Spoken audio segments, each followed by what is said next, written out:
तो नमस्कार, मैं Vimal Kumar Yadav, assistant professor political science, government PG college Behror के यूट्यूब चैनल में आप सभी का स्वागत करता हूं। आज हमारी जो चर्चा का जो टॉपिक है वो है नीति निर्देशक तत्व। इसके बारे में हम चर्चा कल कर चुके हैं, ये पार्ट सेकंड है। हमने नीति निर्देशक तत्वों के अनुच्छेदवार चर्चा कल की थी कि डायरेक्टिव प्रिंसिपल्स ऑफ पॉलिसी जो हैं वो सेक्शन 36 से लेके 51 तक हैं। तो हमने देखा अनुच्छेद 36 में राज्य की परिभाषा दी गई है। 37 में कहा गया है कि नीति निर्देशक तत्व वाद योग्य नहीं हैं, लेकिन देश के शासन में मूलभूत हैं और इन्हें लागू करना राज्य का कर्तव्य होगा। ये भी हमने देखा था कि किस प्रकार नीति निर्देशक तत्व सामाजिक और आर्थिक न्याय और सामाजिक और आर्थिक प्रजातंत्र की स्थापना करते हैं, एक कल्याणकारी राज्य की स्थापना करते हैं। इसमें गांधीवादी तत्वों का भी जो है समावेश इसमें है। तो इस बारे में हमने कल चर्चा की। आज नीति निर्देशक तत्वों के बारे में अन्य जानकारियां जो हैं उनके बारे में हम चर्चा करेंगे। ये जो टॉपिक है ये बीए सेकेंड ईयर और एमए फाइनल में जो पुस्तक चलती है भारतीय शासन और राजनीति, उसके पाठ्यक्रम का बिंदु है। इसके अलावा कॉम्पिटिटिव एग्ज़ाम्स की जो बच्चे तैयारी कर रहे हैं, चाहे वो किसी भी एग्ज़ाम की तैयारी कर रहे हो, आर्मी की, एयरफोर्स की, नेवी की, दिल्ली पुलिस, राजस्थान पुलिस, पटवारी, ग्राम सेवक, आरपीएससी के किसी एग्ज़ाम की तैयारी कर रहे हो, एसएससी की तैयारी कर रहे हो, उन सभी के लिए ये बेहद उपयोगी है। तो आइए हम चर्चा करते हैं नीति निर्देशक तत्वों के बारे में। जो अन्य जानकारियां हैं उनको लेकर के नीति निर्देशक तत्व जो हैं उनमें और मूल अधिकारों में अंतर क्या है, कौन से ऐसे अनुच्छेद हैं जो नीति निर्देशक तत्वों जैसी भूमिका निभाते हैं, नीति निर्देशक तत्वों का क्रियान्वयन करने के लिए सरकार ने क्या क्या कदम उठाए हैं, इन सब की चर्चा इस वीडियो में हम करेंगे।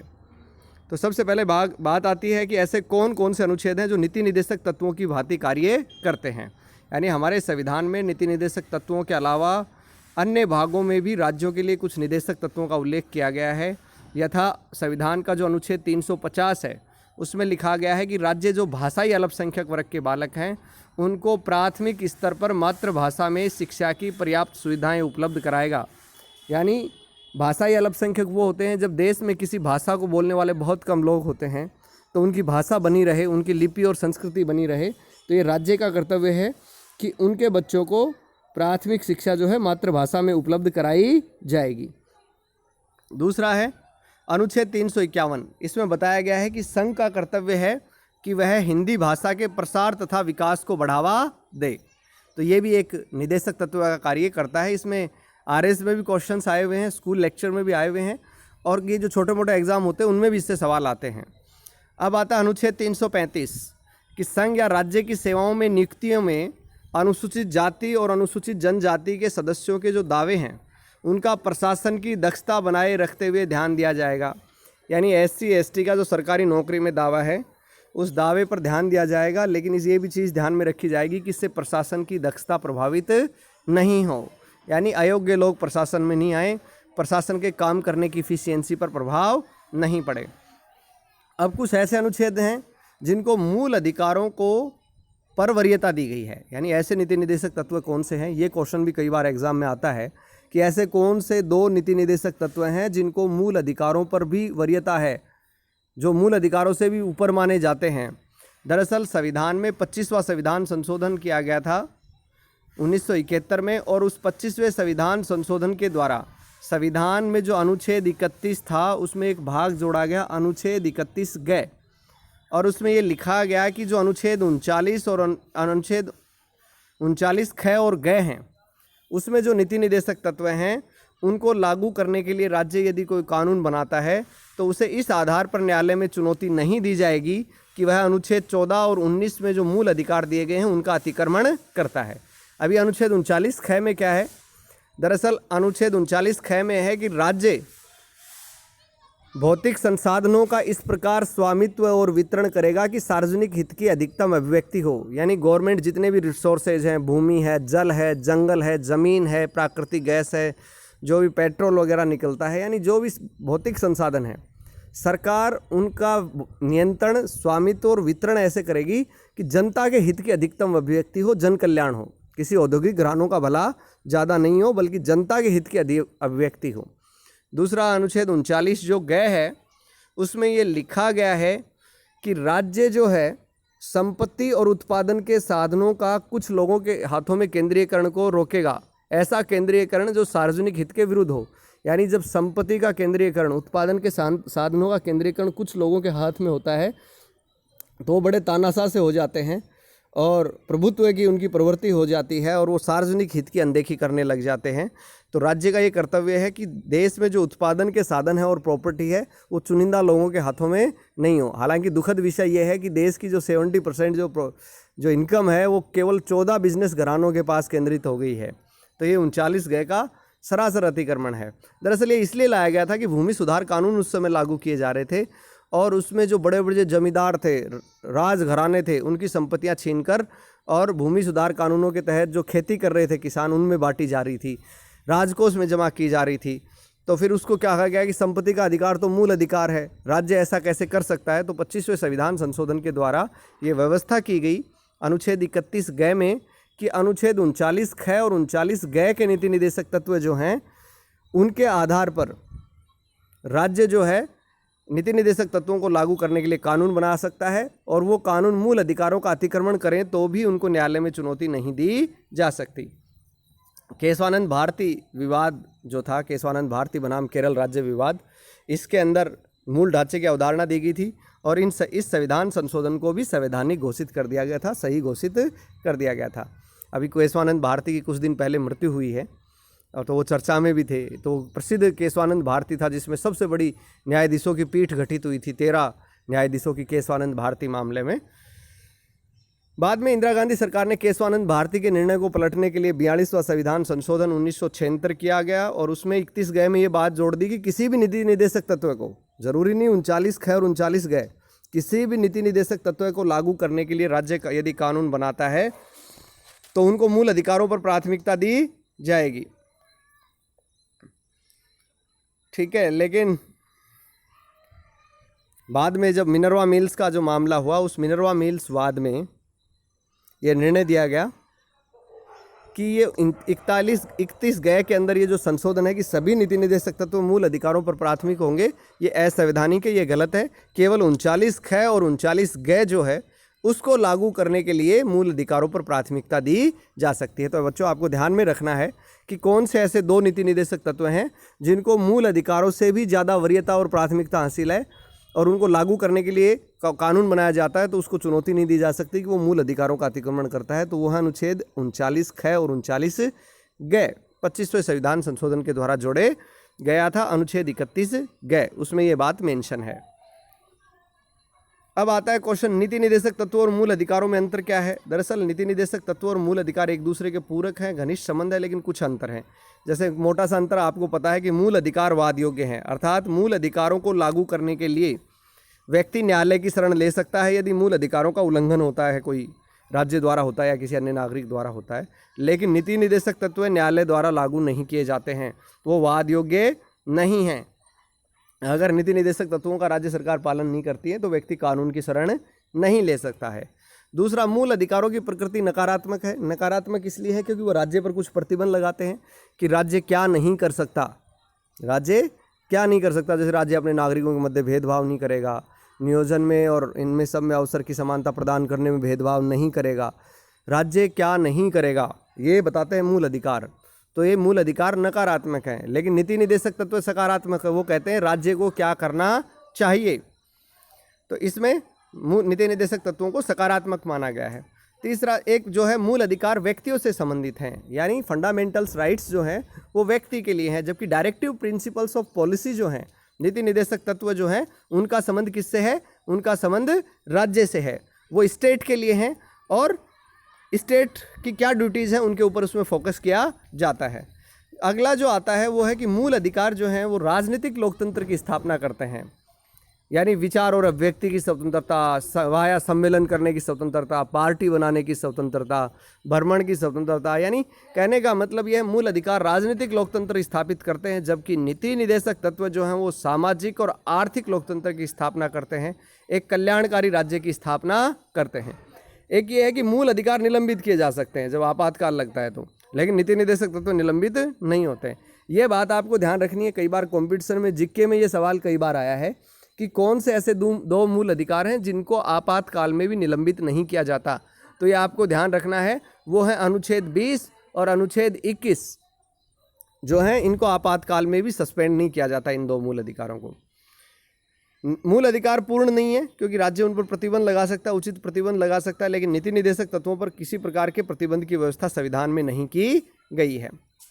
अब है नीति निर्देशक तत्वों का क्रियान्वयन और उनकी आलोचना। दरअसल हमारे यहाँ नीति निर्देशक तत्व हैं वो पुलिस राज्य को कल्याणकारी राज्य में बदलते हैं, आर्थिक और सामाजिक लोकतंत्र की स्थापना करते हैं, लोगों को आर्थिक और सामाजिक न्याय प्रदान करते हैं।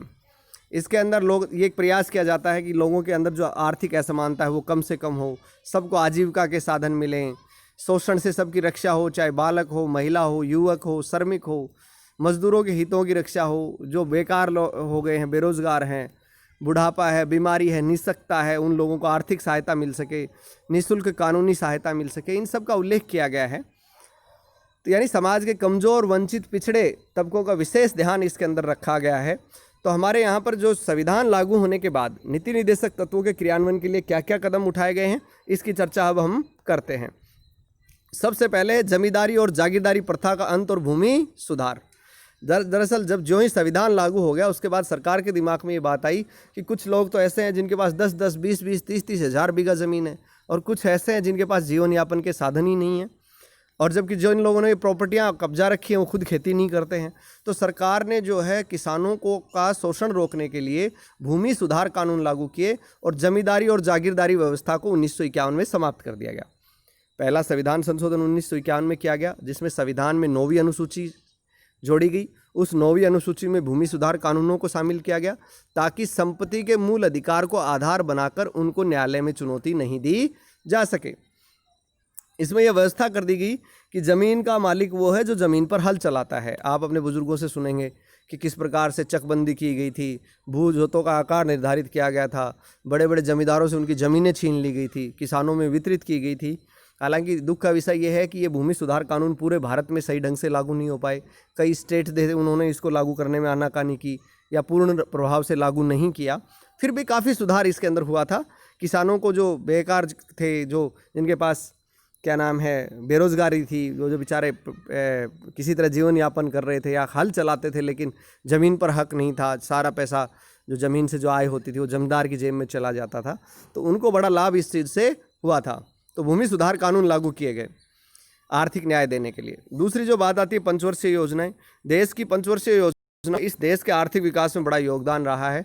जो 12 पंचवर्षीय योजनाएं हमारे आज़ादी के बाद से जो लागू की गई, तो उसमें कृषिगत क्षेत्र में, वाटर रिसोर्सेज में, पशुओं की नस्ल सुधार में, गाँवों के विकास में, ऊर्जा के क्षेत्र में, उद्योगों के विकास में, वाणिज्य, परिवहन, संचार के विकास में, श्रमिकों के कल्याण में, लोगों को आवास प्रदान करने में, अच्छे पर्यावरण में, वैज्ञानिक अनुसंधान और शिक्षा के क्षेत्र में जो विभिन्न कार्यक्रम अपनाए गए इन पंचवर्षीय योजनाओं के माध्यम से, उसका लाभ निश्चित रूप से समाज के गरीब तबके को, वंचित तबके को मिला है।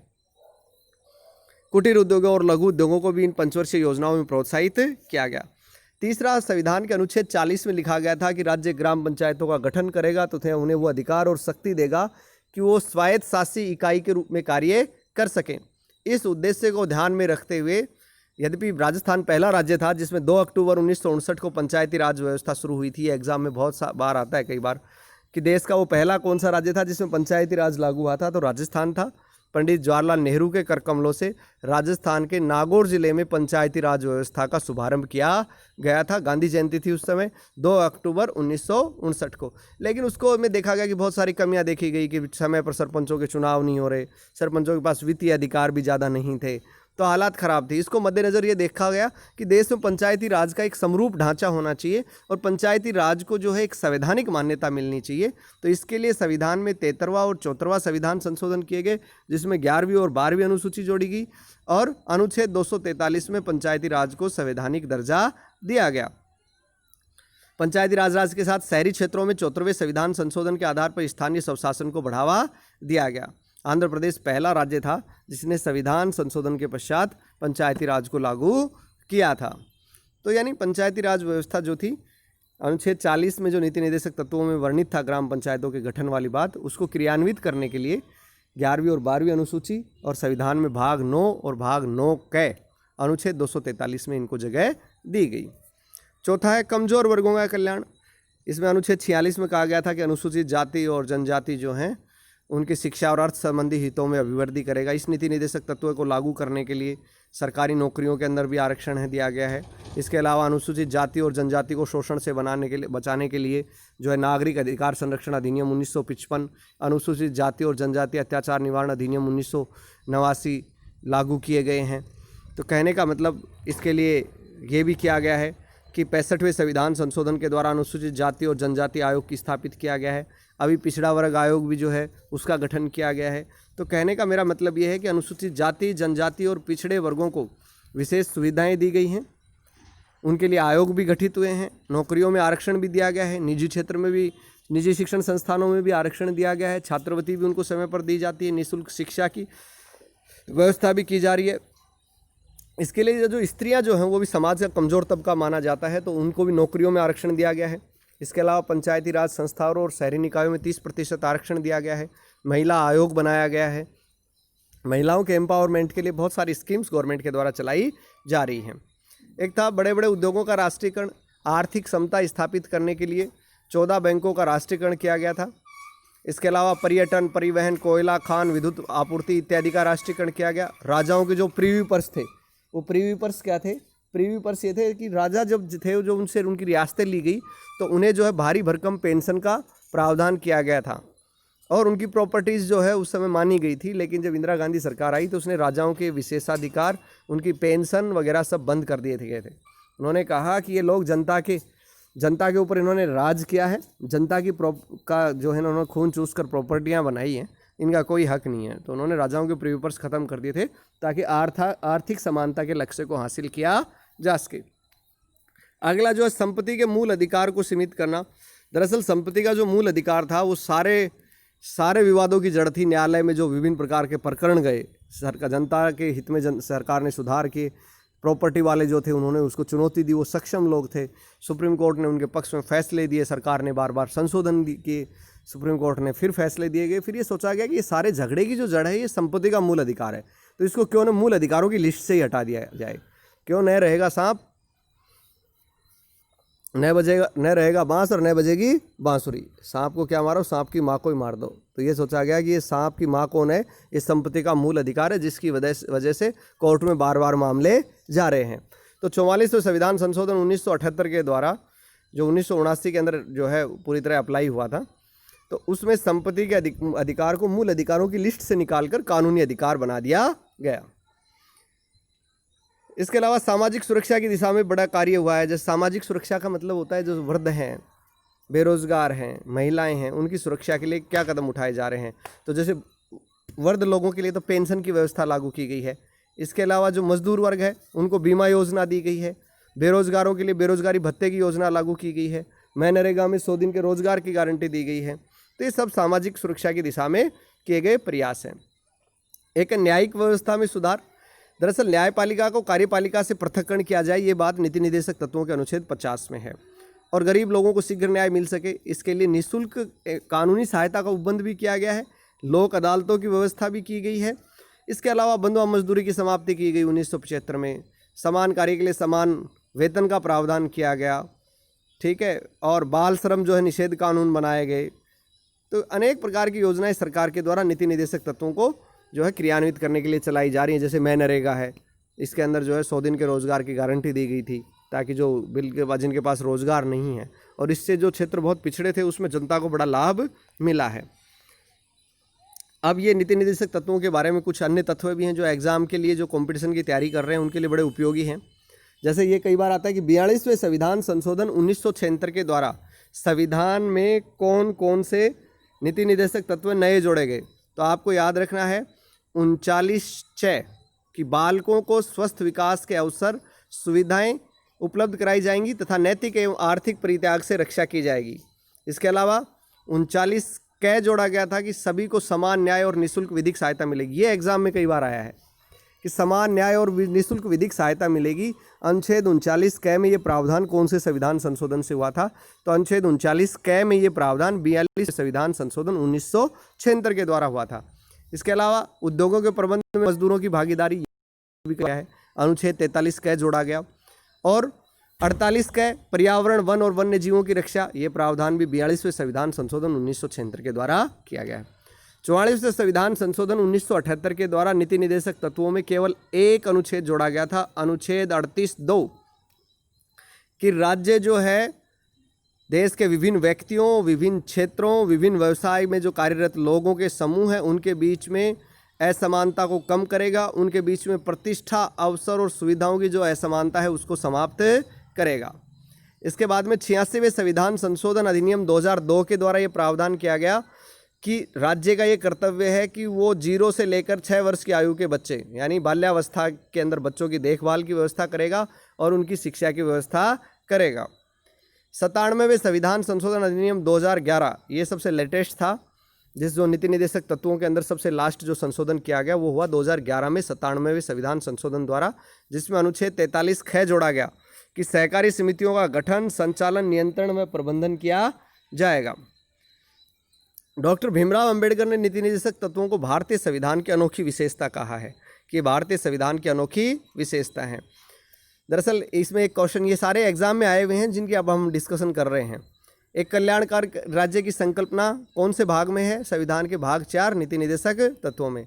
IAS 2002 का सवाल है कि नीति निदेशक तत्वों को संविधान में शामिल करने का मुख्य उद्देश्य क्या था? ये मैं बार बार आपको बता चुका हूँ। सामाजिक और आर्थिक प्रजातंत्र की स्थापना।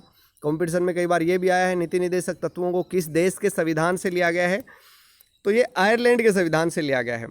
केटी शाह का कथन भी पूछा गया है UPPSC में 2007 में कि केटी शाह का क्या कथन था नीति निदेशक तत्वों को लेकर, कि राज्य के नीति निदेशक तत्व एक ऐसा चेक है जो बैंक की सुविधानुसार अदा किया जाता है। नीति निदेशक तत्वों को संविधान की आत्मा किसने कहा? ये ग्रेनविल ऑस्टिन ने कहा है। ग्रेनविल ऑस्टिन ने, जिसने भारत की संघात्मक व्यवस्था को संघात्मक सहकारी संघ कहा है। सहकारी संघ जिन्होंने कहा है ग्रेनविल ऑस्टिन ने, उन्होंने ही नीति निदेशक तत्वों को संविधान की आत्मा कहा है। नीति निदेशक तत्वों को भावनाओं का सच्चा कूड़ेदान किसने कहा है? तो ये टी कृष्णामाचारी ने कहा था। ये आपको याद रखना है। ये क्वेश्चन मैंने आप डिस्कस कर लिया है कि 42वें संविधान संशोधन द्वारा कौन से 4 अनुच्छेद जोड़े गए थे? 39 क, 43 क, 48 क और 39 च। समान कार्य के लिए समान वेतन का प्रावधान कौन से अनुच्छेद में है? अनुच्छेद 39 में है। समान नागरिक संहिता का प्रावधान अनुच्छेद 44 में है। ग्राम पंचायतों के गठन का प्रावधान अनुच्छेद 40 में है। ये सब कॉम्पिटिशन में आए हुए हैं। समान न्याय और निःशुल्क विधिक सहायता का प्रावधान अनुच्छेद 39 क में है। 97वें संविधान संशोधन अधिनियम 2011 के द्वारा 43 ख जोड़ा गया है, जिसमें जो कोऑपरेटिव सोसाइटी जो है उनका स्वैच्छिक गठन, संचालन, लोकतांत्रिक नियंत्रण की बात की गई है। इसके अलावा ये एग्जाम में आया हुआ है कि मूल अधिकार और नीति निदेशक तत्वों में मुख्य अंतर क्या है? मुख्य अंतर यही है कि मूल अधिकार न्याय योग्य हैं और नीति निदेशक तत्व न्यायालय द्वारा परिवर्तनीय नहीं है। कार्यपालिका और न्यायपालिका के पृथक्करण की बात कौन से अनुच्छेद में है? अनुच्छेद 50 में है। अंतर्राष्ट्रीय शांति, सुरक्षा और भारत की विदेश नीति से संबंधित कौन सा है? अनुच्छेद 51 के। अब गांधीवादी तत्व भी हैं कुछ नीति निदेशक तत्वों में। कौन कौन से में है? गांधी जी जो थे ग्राम पंचायतों के गठन की बात करते थे, अनुच्छेद 40 में है। दुर्बल वर्गों के हितों की बात करते कि तो ये शिक्षा और अर्थ संबंधी हितों में अभिवृद्धि वाली बात SC ST के, वो अनुच्छेद 46 में है। कुटीर उद्योगों पर बल देते थे, ये अनुच्छेद 43 में है। लोगों का जीवन स्तर ऊंचा उठे, स्वास्थ्य में सुधार हो, ये अनुच्छेद 47 में है। कृषि और पशुपालन का संगठन अनुच्छेद 48 में है। पर्यावरण का संरक्षण और संवर्धन अनुच्छेद 48 क में है। राष्ट्रीय महत्व के स्मारकों, स्थान और वस्तुओं का संरक्षण अनुच्छेद 49 में है। कार्यपालिका का न्यायपालिका से पृथक्करण अनुच्छेद 50 में है। ये सारे के सारे गांधीवादी नीति निदेशक तत्व हैं। इसकी बात अपन कर चुके हैं। 25वें संविधान संशोधन द्वारा अनुच्छेद 21 ग जोड़ा गया था, जिसमें 39 ख और 39 ग के नीति निदेशक तत्वों को मूल अधिकारों पर प्राथमिकता दी गई थी। ठीक है। इसके अलावा ये बात अपनी डिस्कशन में रह गई थी कि जो मिनर्वा मील बनाम भारत संघ जो वाद था, मिनर्वा मील बनाम भारत संघ वाद में ये कहा गया था कि नीति निदेशक तत्व और मूल अधिकार एक दूसरे के पूरक हैं तथा नीति निदेशक तत्वों और मूल अधिकारों में समन्वय और संतुलन संविधान के मूल ढांचे का हिस्सा है। ये एग्जाम में आ चुका है बच्चों कि नीति निदेशक तत्व और मूल अधिकारों में जो संतुलन है वो संविधान के मूल ढांचे का अंग है। ये कौन से केस में कहा था? मिनर्वा मिल्स वाद में कहा था। ये आपको याद रखना है। तो ये आज हमारा डिस्कशन का हमारा टॉपिक रहा, नीति निदेशक तत्व और मूल अधिकारों में अंतर क्या है, सरकार ने क्रियान्वयन के लिए क्या क्या कदम उठाए हैं और एग्ज़ाम में कौन कौन से क्वेश्चंस इससे पूछे जा सकते हैं और पूछे गए हैं। इस सब की चर्चा हमने आज इस हिस्से में की। उम्मीद है ये वीडियो आपको पसंद आएगा। पसंद आए तो इसे लाइक करें, सब्सक्राइब करें, शेयर करें। इस वीडियो को लेकर कोई दिक्कत हो, कोई चीज़ समझ में नहीं आए तो आप व्यक्तिगत रूप से कॉलेज के व्हाट्सएप ग्रुप में अपनी समस्या रख सकते हैं। मेरे व्हाट्सएप नंबर पर भी आप संपर्क कर सकते हैं, या यूट्यूब के कमेंट बॉक्स में भी आप अपना प्रश्न लिख सकते हैं। आपको उसका उचित जवाब दिया जाएगा, आपकी समस्या का समाधान किया जाएगा। बहुत बहुत धन्यवाद, बहुत बहुत आभार।